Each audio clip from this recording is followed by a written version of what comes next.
मुख्यमंत्र्यांच्या वर्षा निवासस्थानातल्या गणपतीचं आज महापौर निवासस्थानी भरवण्यात आलेल्या कृत्रिम तलावात विसर्जन करण्यात आलं। मुख्यमंत्री देवेंद्र फडणवीस यांनी सहकुटुंब सहपरिवार श्रींचं कृत्रिम तलावात विसर्जन केलं। गणपती ही निसर्गाची देवता आहे, त्यामुळे अशा प्रकारे कृत्रिम तलावात श्रींचं विसर्जन करावं असं आवाहन मुख्यमंत्री फडणवीस यांनी केलं।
गणेश विसर्जनासाठी मुख्यमंत्र्यांचं सहकुटुंब सहपरिवार हे महापौर निवासस्थानात दाखल झालेत। महापौर निवासस्थानात कृत्रिम तलावामध्ये हे विसर्जन होते।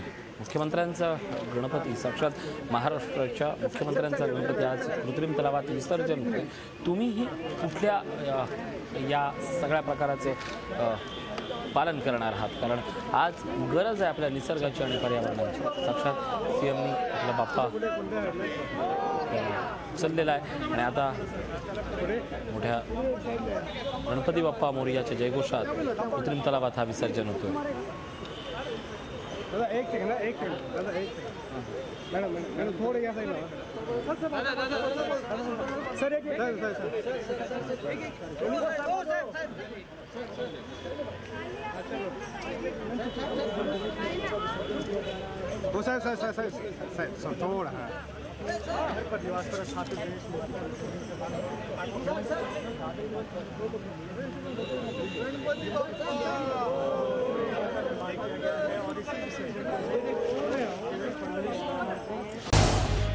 झी 24 तास रहा एक पाऊल पुढे।